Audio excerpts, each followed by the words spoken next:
بسم اللہ الرحمن الرحیم۔ فصل القیاس قول مؤلف من قضایا یلزم لذاتہ قول آخر۔ یہ فصل قیاس کے بیان میں ہے۔ قیاس وہ قول ہے جو متعدد قضایا سے مرکب ہو اور اس طرح سے مرکب ہو کہ بالذات اس سے کوئی دوسرا قول لازم آئے، یعنی چند قضایا کا وہ قول مؤلف، یعنی وہ قول جو چند قضایا سے تالیف کیا ہوا ہو، چند قضایا سے اس کی ترکیب ہوئی ہو، اس قول سے بالذات یعنی بلا واسطہ کوئی دوسرا قول لازم آئے۔ فَإِنْ كَانَ مَذْكُورًا فِيهِ بِمَادَّتِهِ وَهَيْئَتِهِ فَاسْتِثْنَائی وَإِلَّا فَاقْتِرَانِی حملی او شرطی۔ اب اگر قول آخر اس قیاس میں اپنے مادہ اور اپنی حیت کے ساتھ مذکور ہو تو وہ قیاس استثنائی ہے، وَإِلَّا فَاقْتِرَانِی ورنہ وہی اقترانی۔ اس سے پہلے کتابوں میں آپ حضرات نے تعریف یہ پڑھی ہوگی کہ اگر قیاس میں نتیجہ یا نقیض نتیجہ بالفعل مذکور ہو تو وہ قیاس استثنائی ہے، اور اگر نتیجہ یا نقیض نتیجہ بالفعل مذکور نہ ہو تو وہ قیاس اقترانی ہے۔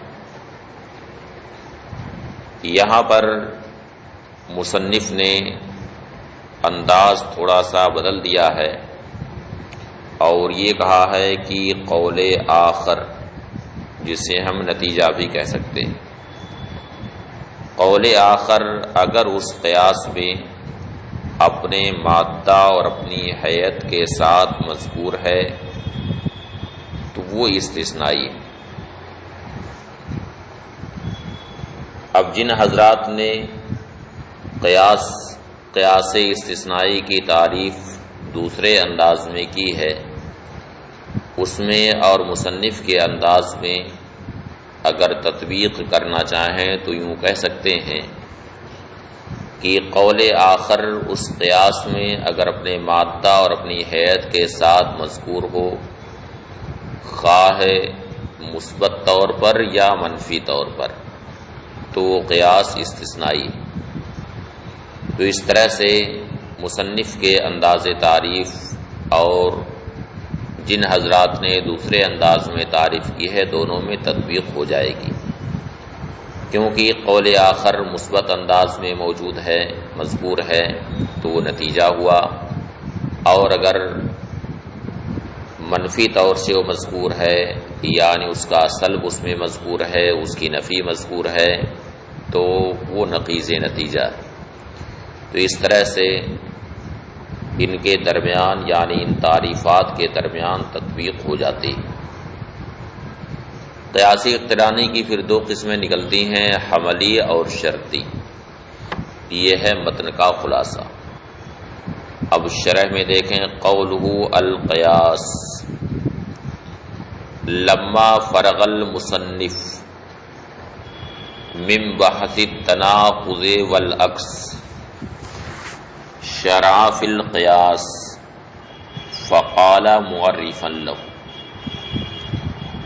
جب مصنف تناقض اور عکس کی بحث سے فارغ ہوئے تو قیاس کا بیان شروع کیا، تو قیاس کی تعریف کرتے ہوئے مصنف نے کہا القیاس الخ یعنی اخیر تک دیکھتے جائیں۔ وعلم ان القیاس لغتاً تقدیر شیء علی مثال شیء آخر۔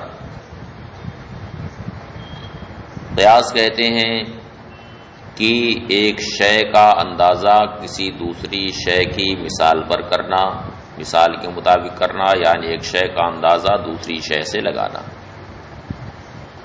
اصول فقہ کی کتابوں میں آپ نے اس کی مثال بھی پڑھی ہوگی کہ کہا جاتا ہے قاس النعل بالنعل، یعنی ایک نعل کا اندازہ دوسرے نعل سے لگایا۔ وعند المناطق قول مؤلف من قضایا صریحہ یلزم لذاتہ قول آخر، اور مناطقہ کے نزدیک قیاس قضایا صریحہ کا وہ قول مؤلف جس سے بالذات دوسرا قول لازم آئے،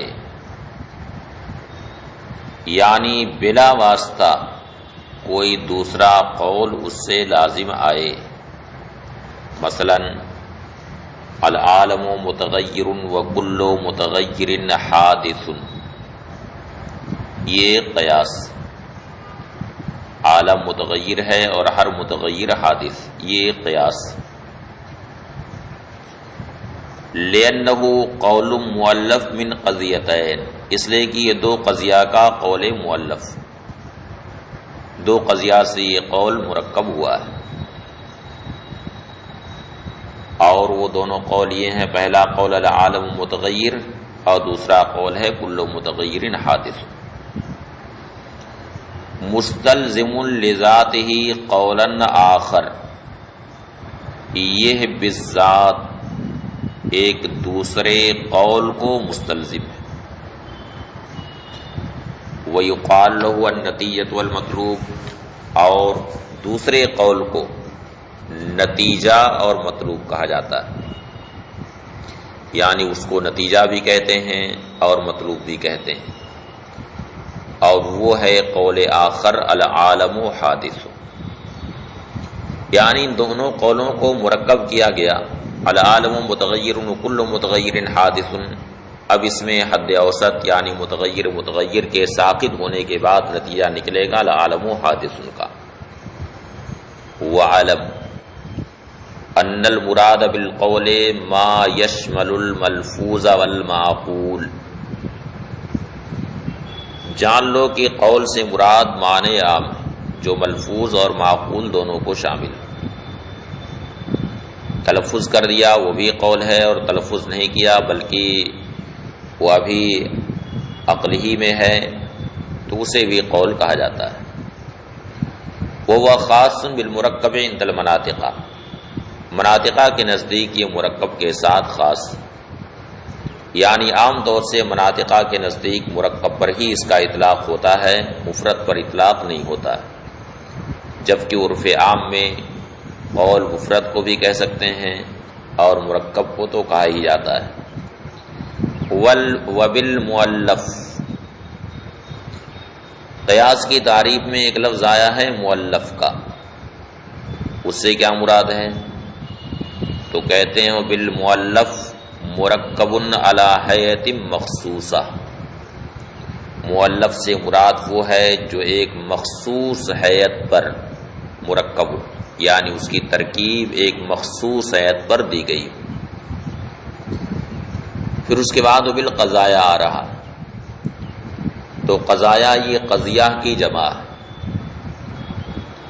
عام طور سے جمع کی اطلاق کے لیے 3 افراد ہوتے ہیں، لیکن کبھی کبھی جمع کا اطلاق ما فوق الواحد پر بھی ہوتا ہے، اور مناطقہ کے عرف میں عام طور سے جمع کا اطلاق ما فوق الواحد ہی پر ہوتا ہے، اس لیے یہاں قضایا سے مراد ما فوق الواحد ہے، یعنی جو ایک قضیہ سے زائد قضایا سے مرکب۔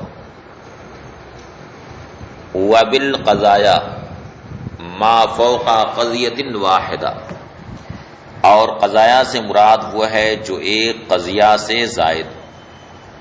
لأن القیاس بحسب الاستقراء لا يترکب الا من قضیتین، اس لیے کہ استقراء کے اعتبار سے قیاس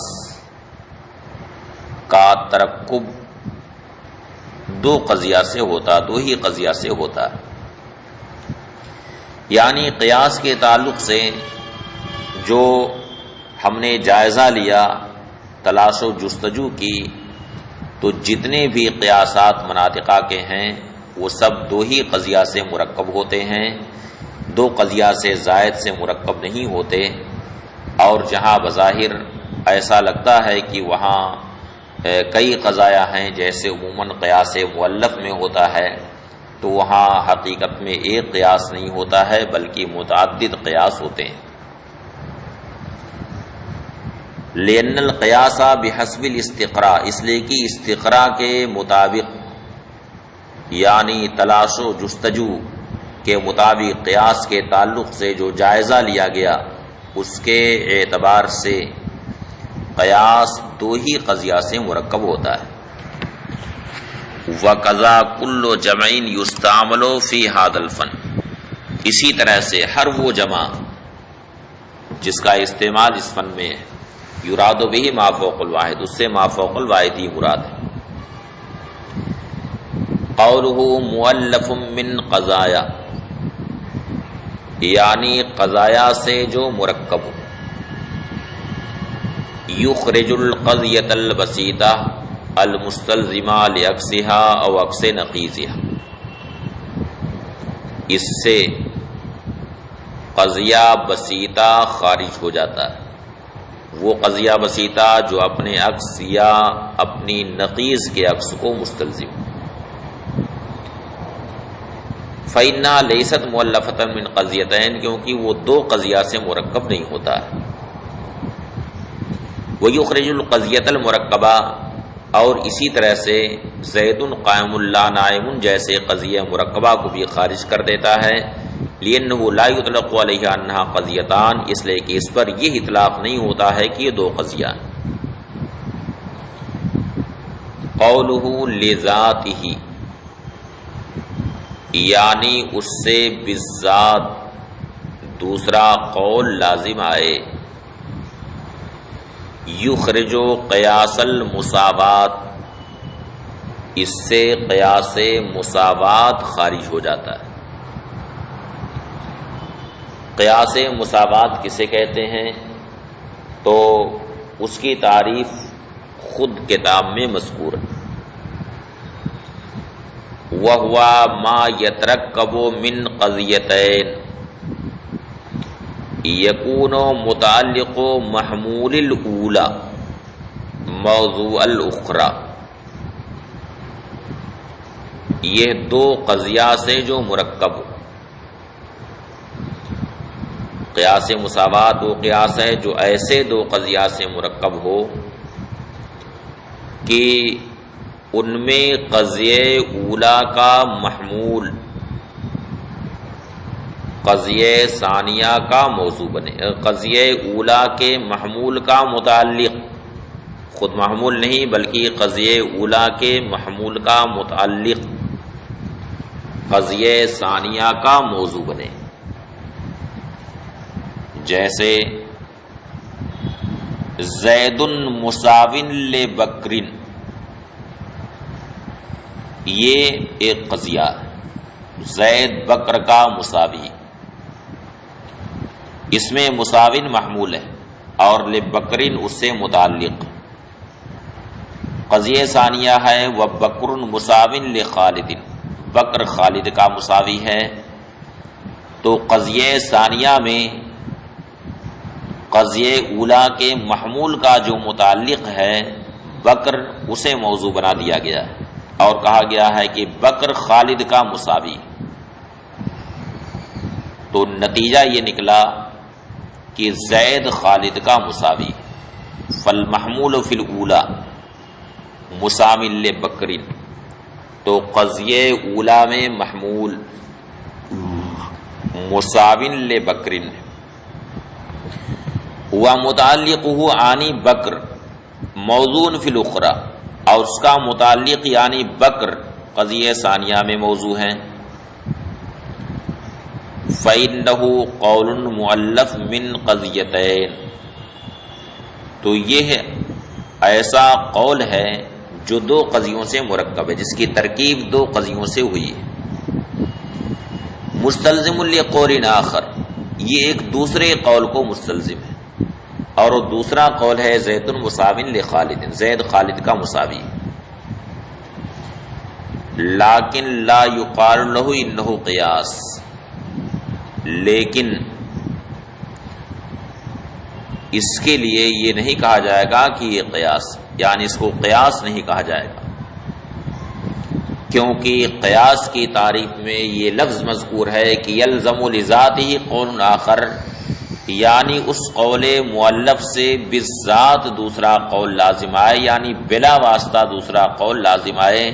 اور یہاں پر جو دوسرا قول لازم آ رہا ہے وہ بالذات نہیں، بلا واسطہ نہیں، بلکہ درمیان میں ایک واسطہ ہے. کیوں؟ اور واسطہ کیا ہے کہ ایک شے کا مساوی، کسی شے کا مساوی اس کا مساوی ہے جس کے مساوی وہ شے. لیکن لا یقال له انه قیاس، لیکن اس کو یہ نہیں کہا جائے گا کہ یہ قیاس. لأن هذا الاستلزام ليس لذاته، کیونکہ یہ استلزام بالذات نہیں ہے، بل بواسطۃ مقدمۃ اجنبیۃ، بلکہ یہ ہے ایک مقدمہ اجنبیہ کے واسطے سے. اور وہ مقدمہ اجنبیہ ہے ان المساویہ لشیء مساو لما یساویہ ذلک الشیء، یعنی ایک شے کا مساوی اس کا مساوی ہوگا جس کے مساوی وہ شے. اس مقدمہ اجنبیہ کے واسطے سے یہ نتیجہ نکلا کہ زید خالد کا مساوی، اس وجہ سے اس کو قیاس نہیں کہا جائے گا. قولہ فَإِنْ كَانَ وَعَلَمْ أَنَّ الْقِيَاسَ عَلَى قِسْمَيْنِ، جان لو کہ قیاس کی دو قسمیں، استثنائی و اقترانی، استثنائی اور اقترانی. لأن القول الآخر اما یکون مذکورا فی القیاس بمادتہ وحیتہ اولا، اس لیے کہ قول آخر یا تو اس قیاس میں اپنے مادہ اور اپنی حیت کے ساتھ مذکور ہوگا، اولا یا مذکور نہیں ہوگا. فاعل اول تو پہلی تقدیر پر، یعنی قول آخر اگر اس قیاس میں اپنی مادہ اور اپنی حیت کے ساتھ مذکور ہو تو استثنائی ہے. وہ علی ثانی اقترانی، اور دوسری تقدیر پر یعنی اگر قول آخر اپنے مادہ اور اپنی حیت کے ساتھ مذکور نہیں ہے تو قیاسی اقترانی. اب یہاں مادہ اور حیت سے کیا مراد ہے تو اس کی تعریف کرتے ہیں. والمراد بالمادۃ طرفا، اور مادہ سے مراد اس کے طرفین، محکوم علیہ اور محکوم بھی. والمراد بحیتہ الترتیب الواقع بین الطرفین، اور اس کی حیث سے مراد وہ ترتیب ہے جو طرفین کے درمیان واقع ہوتی. سواء تحقق فی ضمن الایجاب والسلب، خواہ ایجاب کے ضمن میں اس کا تحقق ہو یا سلب کے ضمن میں. مثال استثنائی، قیاسی استثنائی کی مثال ان کانت الشمس طالیۃ فالنہار موجود لیکن الشمس طالیۃ فالنہار موجود، یعنی اگر آفتاب طلوع ہوگا تو دن موجود ہوگا، لیکن آفتاب طلوع تو نتیجہ نکلا تو پھر دن موجود ہے. فالقول الآخر وهو النہار موجود مذکور فی القیاس بمادتہ وحیتہ، تو قول آخر یعنی النہار موجود، یہ قیاس میں اپنے مادہ اور اپنی حیت کے ساتھ مذکور ہے۔ وَإِنَّمَا سُمِّيَ اسْتِثْنَائِيًا، اس قیاس کو استثنائی کیوں کہا جاتا ہے، اس کی وجہ تسمیہ بیان کرتے ہیں کہ وَإِنَّمَا سُمِّيَ اسْتِثْنَائِيًا لِوَجُودِ أَدَاةِ الِاسْتِثْنَاءِ فِيهِ، اس قیاس کو استثنائی اس وجہ سے کہا گیا کہ اس میں ادات استثناء موجود ہے۔ وَهِيَ لیکن، اور وہ ہے لیکن، تو ادات استثناء ہونے کی وجہ سے اسی کی طرف اس قیاس کو منسوب کر دیا گیا اور کہا گیا قیاس استثنائی۔